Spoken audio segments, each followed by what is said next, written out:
Hello students, welcome to Parmar commerce academy. ये हमारी video series for cost accounting का first lecture है, जिसमें हम कवर कर रहे हैं अपना टॉपिक दैट इज़ इंट्रोडक्शन और elements of cost. So without any further delay let's get started. Friends, सबसे पहले तो हमको समझना होगा कि बिज़नेस होता क्या है। तो बिज़नेस एक इकोनॉमिकल एक्टिविटी होती है जिसका मेन मोटिव अर्निंग प्रॉफिट होता है, अपने ओनर के लिए वेल्थ को मैक्सिमाइज करना होता है। और ये जो बिज़नेस होता है ये फिर सोल प्रोप्राइटरशिप या फिर बॉडी कॉरपोरेटेड पार्टनरशिप इन फॉर्म्स में हो सकता है। तो हमारे पास तीन तरीके होते हैं। बिजनेस में मेन मोटिव क्या होता है? प्रॉफिट को मैक्सिमाइज करना। तो ये तीन तरीके से हो सकता है। या तो हम अपना प्रोडक्शन बढ़ा लें, या फिर हम प्राइस लेवल इंक्रीज़ कर दें, या फिर हम अपने कॉस्ट को कंट्रोल करें। जब हम प्रोडक्शन बढ़ाते हैं, मतलब कि अगर आज हम 10,000 यूनिट्स प्रोड्यूस कर रहे हैं और हम सोचेंगे कि कल हम 20,000 यूनिट्स प्रोड्यूस करें, तो इससे हमारा प्रॉफिट तो बढ़ेगा पर साथ ही साथ हमारा कॉस्ट भी बढ़ जाएगा। अगर हम प्राइस लेवल में इंक्रीमेंट करते हैं, सपोज़ आज हम कोई प्रोडक्ट 100 रुपीज़ पर यूनिट में बेच रहे हैं और हम सोचेंगे कि 110 रुपीज़ पर यूनिट में बेचेंगे, तो उससे हमारा प्रॉफिट मार्जिन तो बढ़ेगा ही, लेकिन कस्टमर को शिफ्ट होने में समय नहीं लगेगा। क्योंकि कस्टमर का तो मतलब हैबिट ही होता है कि जो चीज़ें उनको अच्छी क्वालिटी में सस्ते में मिल जाती है वो उसे लेते हैं। तो अगर आज हम मार्केट में 110 रुपीज़ में कोई प्रोडक्ट सेल आउट कर रहे हैं, तो वो क्या करेगा, जिसमें उसे कम में मिल रहा है अच्छी क्वालिटी का, तो वो दूसरे में लेना प्रेफर करेगा। और तीसरा हमारा तरीका होता है कॉस्ट कंट्रोल करना। तो इसके लिए हमें तीन चीज़ों को जानना, 3 से 4 चीज़ों को जानना ज़रूरी होता है। एक होता है हमारा कॉस्ट। कॉस्ट क्या होता है? बेसिकली एक एक्सपेंस होता है जो एक प्रोडक्ट के रॉ मतलब प्रोडक्ट को बनाने से लेकर उसके फिनिश्ड गुड्स में कन्वर्ट होने तक का जो खर्चा होता है उसको हम बोलते हैं कॉस्ट। कॉस्टिंग क्या होता है? कॉस्टिंग एक टेक्निक होती है।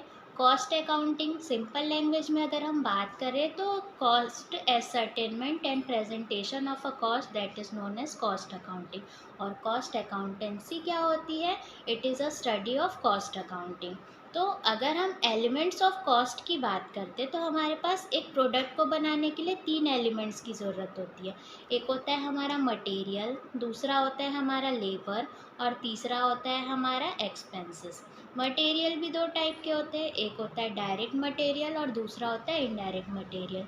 लेबर भी दो टाइप के होते हैं, एक डायरेक्ट लेबर और दूसरा होता है इनडायरेक्ट लेबर। और एक्सपेंसेस भी दो टाइप के होते हैं, डायरेक्ट एक्सपेंसेस और दूसरा होता है इनडायरेक्ट एक्सपेंसेस।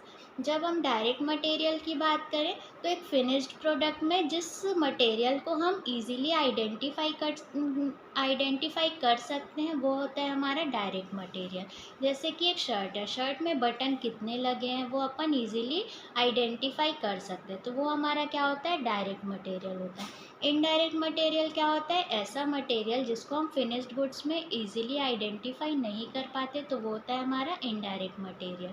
डायरेक्ट लेबर की अगर हम बात करें तो ऐसे लेबर जो प्रोडक्शन प्रोसेस में डायरेक्टली इन्वॉल्व होते हैं, कि अगर उनके हटने से प्रोडक्शन प्रोसेस रुक जाता है, तो वो होते हैं हमारे डायरेक्ट लेबर। और इनडायरेक्ट लेबर कौन होते हैं? ऐसे लेबर जो प्रोडक्शन प्रोसेस में डायरेक्टली इन्वॉल्व नहीं होते हैं लेकिन इनडायरेक्टली वो इन्वॉल्व होते हैं, जैसे कि सुपरवाइज़र हो गए, परचेस मैनेजर हो गए, तो ये हमारे इनडायरेक्ट लेबर के एग्जांपल्स होते हैं। डायरेक्ट एक्सपेंस ऐसे एक्सपेंसेस जो अपन डायरेक्टली करते हैं, जैसे अपन रॉयल्टी पे करते हैं। रॉयल्टी क्या होता है? एक रिकरिंग अमाउंट होता है जो किसी इंटेंजिबल एसेट्स को यूज़ करने के बदले में अपन पे करते हैं, तो ये डायरेक्ट एक्सपेंसेस का बहुत अच्छा एग्जांपल होता है। और इनके अलावा जो एक्सपेंसेस बच जाते हैं वो क्या होते हैं? हमारे इनडायरेक्ट एक्सपेंसेस होते हैं। डायरेक्ट मटेरियल, डायरेक्ट लेबर और डायरेक्ट एक्सपेंसेस को इंक्लूड करने से आता है हमारा प्राइम कॉस्ट। और इनडायरेक्ट मटेरियल, इनडायरेक्ट लेबर और इनडायरेक्ट एक्सपेंसेस को इंक्लूड करने से आता है हमारा ओवरहेड। ओवरहेड भी 4 टाइप के होते हैं। एक होता है फैक्ट्री ओवरहेड, दूसरा होता है एडमिनिस्ट्रेटिव ओवरहेड, तीसरा होता है सेलिंग और डिस्ट्रीब्यूशन ओवरहेड, और एक होता है हमारा research and development overhead. So guys, I hope आपको ये वीडियो पसंद आई हो। आज के लिए बस इतना ही। वीडियो पसंद आई हो तो प्लीज़ वीडियो को लाइक कीजिए, शेयर कीजिए और सब्सक्राइब कीजिए। Thank you.